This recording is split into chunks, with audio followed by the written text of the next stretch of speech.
y'all. We're back with our diabetes educator, Teresa Martin, with tips on managing our diabetes. Quick tips. Very quick tips. So we got the 3 tips of move, meds, meals. And so we're going to move on to movement. Move. Yes. So movement is my drug of choice. It really does wonders for you. Helps you clear your brain out. It helps reduce stress, helps you sleep better. But most importantly for people with diabetes is it does lower your blood sugars right when you're doing it. But also if you're physically active in between your meals, you actually are also having lower blood sugars. So it's very, very powerful. And if we can get you to really, really have movement as part of your day, and notice I say movement, not exercise. You don't have to join a gym, you don't have to go run a marathon. Any movement is beneficial.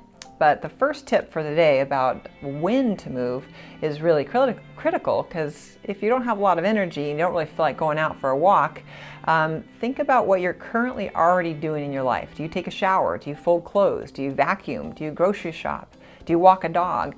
If you can take all those movements and try to kind of take them and do them after you eat versus before.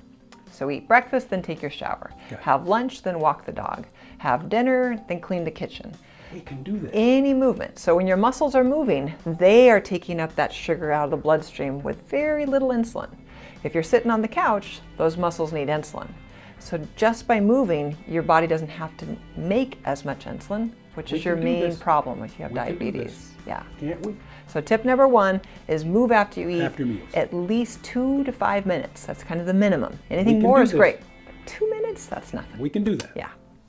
Second tip. Do you remember what that is? I know we've talked about this before. Second tip. I'm still thinking about the first tip. Second tip. Make it something. Oh, yes. Make it something you can do. Make it something you can achieve. Small, yes. Yeah. So they've done lots of studies on motivation, and if you're successful and you say tomorrow I want to go for a walk and you do it, you get a really good hit of a hormone or chemical called dopamine. Makes you feel good, and so then you want to do it again. Right. So if I say to you, walk an hour every single day, and you don't, you're a failure and you don't get any dopamine. If I say every single day I want you to just walk for 2 minutes after your largest meal, and you do it, you feel really good that you've accomplished something. Right. So make your goals tiny. Maybe just your first goal is buy a really nice pair of walking shoes. Your next goal is to put those shoes on after your biggest meal. After you do that for about a week, your next goal is to walk for 2 minutes after that biggest meal. Your next goal is to walk for 5 minutes after that meal. But you do it every single day. Right? Yeah. And what happens when you do something every single day? It becomes a habit, a good habit. Right. Like bad habits are hard to break. Exactly. Yeah. So you get this lovely habit, and suddenly you're having your biggest meal, you're putting your shoes on, and you're starting to walk, and you haven't even thought about it. That's where we want you.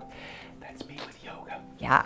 And a cool thing about these little habits is if you really keep them every day, on the absolute worst day, say you get the flu. Yes. Something horrible that's going around right now.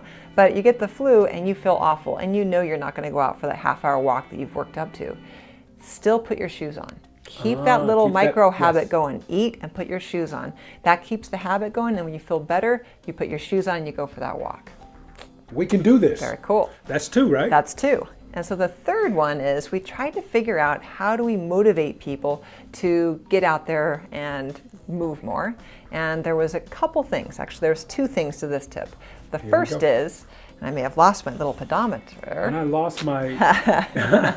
But something to monitor how much you're moving. And this could be a watch these days. It can be your phone. And we'll have a whole little show I think you're going to do just on how to count your steps with your phone. It's actually built right into the phone, which is pretty cool. But one of these little things costs about $100. Some you can get for $10. They're not very good, but they can get you started. And most of us, not all of us, but most of us have a smartphone nowadays, right? Yeah, exactly. So, and you get these apps, right? Absolutely. So, okay. And a lot of people say, I gotta get 10,000 steps or it's not worth it.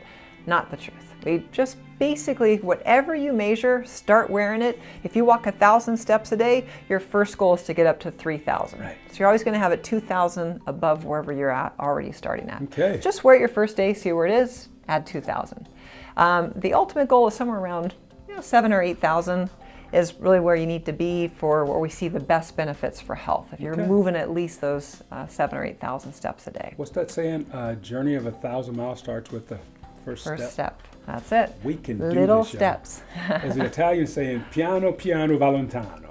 Slow, slow, and patient. We can climb any mountain. Exactly. So we can do this. Yes. Guys, we can do this. And we're here to help you, okay? Yes. Very last part Last of part that. of that tip.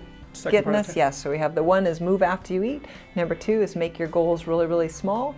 Number 3 is maybe get something to measure your movement. So you have that in that little external motivator. Right. And then the second part of that is an exercise buddy or an exercise partner. I like that. So you're more likely to move if somebody else is waiting for you. So if you say, hey, and it could just be on the phone. So this is kind of your virtual exercise buddy. Right. You set up an appointment and say, hey, at 5 o'clock every day, we're going to go for a 20-minute walk. And your buddy calls and you talk. It could be a personal person just waiting out there for you. Right. You're less likely to not exercise if somebody else is depending on you for it. And that's true for the gym, walking, everything. So get that exercise buddy. And maybe you just do that one day, somebody different every day. Wow. Who knows? You work 7 days a week. So we knock those tips out, right? Yes. And Teresa, talking with you makes me, there's other things that we want to share with folks, like myth busters someday. Yes, Ooh. Mythbusters. I know you've got a bunch of myths out there. Can you give us Yeah. one little myth that we might want to bust someday? Well, that first one we just said, that 10,000 steps a day or it's not worth it. They actually She's look got a to big see. brain, y'all. Yeah, they actually look to see at what point does our blood pressure and our weight and really our metabolism be affected.